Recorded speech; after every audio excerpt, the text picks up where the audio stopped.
Hey guys, it's Jasper, and today I thought it would be nice to read a fairy poem that is a favorite of mine. The poem in question is taken from WB Yeats' lovely treasury of Irish fairy and folk tales, and it's by William Alingham, titled The Fairies. Now for today, I thought it would be fun to have a beer, and in light of the fairies whom I am not certain that they would ever have enjoyed a grapefruit beer. I'm sure they wouldn't have an aversion to a fruity beer, and especially in light of summer festivals might find it quite fun. So as always, get yourself comfortable, pour yourself something lovely to drink, relax, and enjoy. Cheers.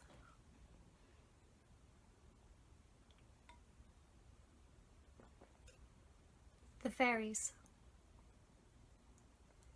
Up the airy mountain, down the rushy glen, we daren't go a-hunting for fear of little men.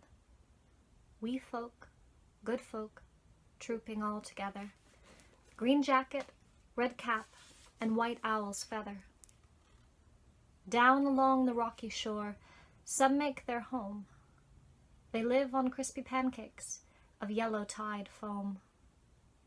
Some in the reeds of the black mountain lake, with frogs for their watchdogs, all night awake. High on the hilltop, the old king sits. He's now so old and grey, he's nigh lost his wits. With a bridge of white mist, Columnskill he crosses, on his stately journeys from Sylvan League to Rosses, or going up with music on cold starry nights to sup with the queen of the gay northern lights.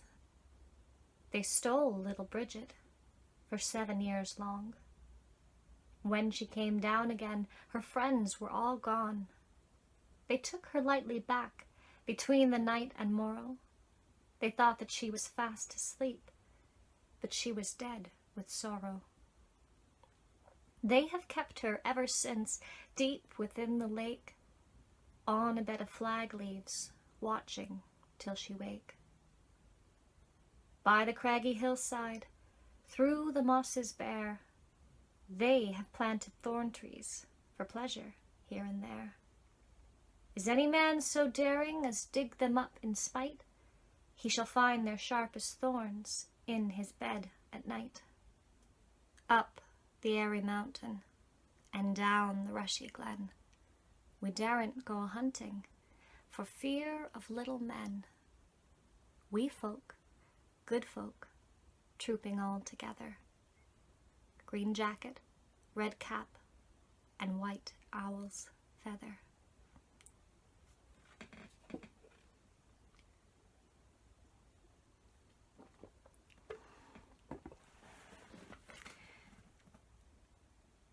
I hope you guys enjoyed this poem.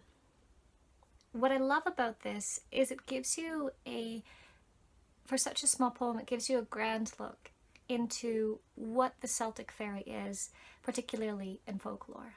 And in the case of Allingham's poem, it is something mischievous, something completely not understanding humans at all, and something to be feared, and rightfully so.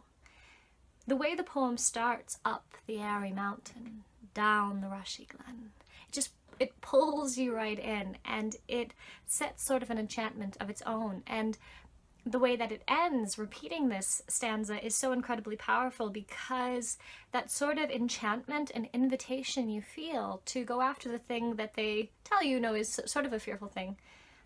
You have this curiosity, but when it concludes with the same verses, it has an effect that creeps you right out, because you're like, oh, okay, so the fairies, it talks about their homes and that they eat this yellow tide foam, and they've got frogs that are their watchdogs, and you're like, well, that's kind of cute. I mean, I don't want to eat yellow tide foam, but the frogs for watchdogs is pretty cute. And then it talks about the old king who's basically gone insane, that he's nigh lost his wits. And he sups with the queen of the gay northern lights. And so it mixes enchantment with something sort of eerie. But then they stole little Bridget for 7 years long. Oh, fairies, why? Well, for one thing, you know, the fairies had to do it because her name was Bridget. If you are a reader of Celtic fairy and folktale, you will quickly discover that if your name is Bridget, you're gonna be taken up by the fairies just like that. I'm not sure why anybody who was of Irish or Scottish peasantry would name their daughter Bridget unless they wanted them to be stolen by the fairies. If your name is Bridget, I'm not saying you're going to be stolen by the fairies, I'm just saying that your odds are increased. So really watch yourself, maybe wear some iron on you to protect yourself against the fairies. But the fairies steal Bridget for 7 years, and it sounds like Bridget maybe has an okay time, because we know this is true. Sometimes you're dancing, you're banqueting, it's really good. But when they bring her back, all her friends are gone. And there's this great sadness there. But then worser yet, she dies from the sorrow. She dies from the fact that she's like, all my friends are gone, nobody's here, and I am all alone. And so then the fairies keep her on a bed of, they keep her on a bed of flag leaves, watching till she wakes. They keep Bridget's body underwater, watching for her to wake up, and you know she's not going to.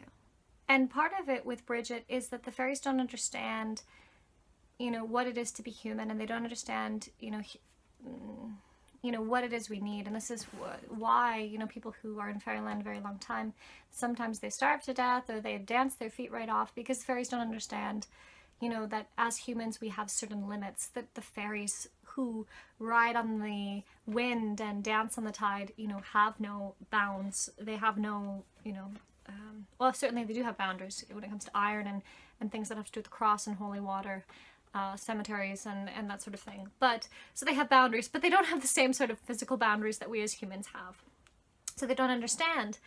But then you see, you know, the mischievous fairies who plant thorn trees, right? It says along the craggy hillside, they plant these thorn trees for pleasure, because the pleasure they take is when people go by and they're like, ah, man, got thorns. And fairies are like, hee hee hee, you got pranked.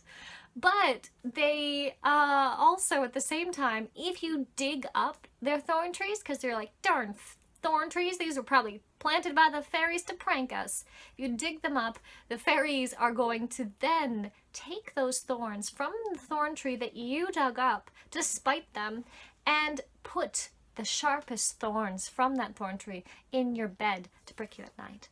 So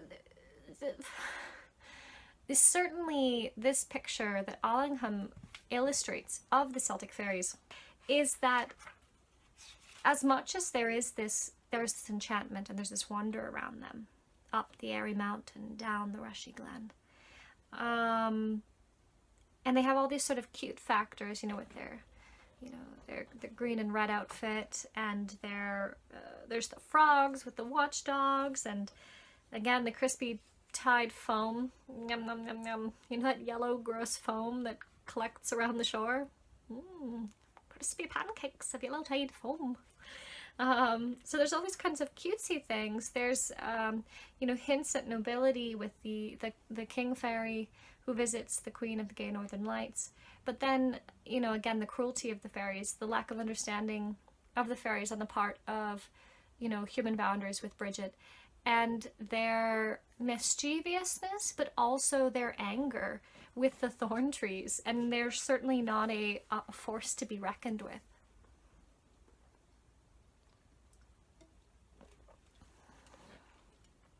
So what I like about this poem best is that it's a great poem for parties. It's one if you can commit to memory, which I've done a few times, but apparently I can only fit so many things in my brain at once, and so I remember parts of it, but not always the whole thing. It's a great small poem to sort of pull out of your pocket, and if you have this tiny edition, that's not such a impossible hard to do feat. But it's a great poem to share just a sliver of what the Celtic fairy are in comparison to, I think, what popular knowledge is.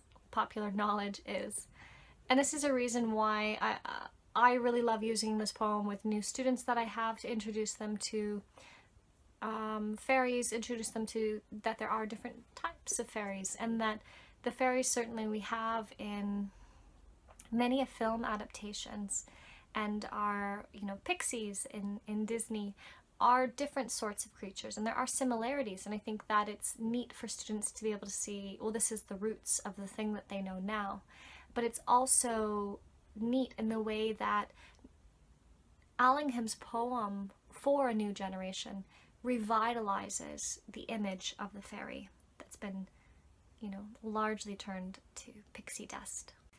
So I hope you guys enjoyed that poem.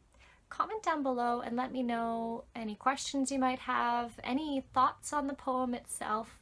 Did this give you a different insight into the fairy creatures? If there's any fairy tales or fairy type poems you would like me to read, comment down below, let me know what those are. As always, I hope what you've had to drink has been good and that the reading's been a fair match. Cheers. Oh, and if your name is Bridget, really look into some fairy protection kind of stuff.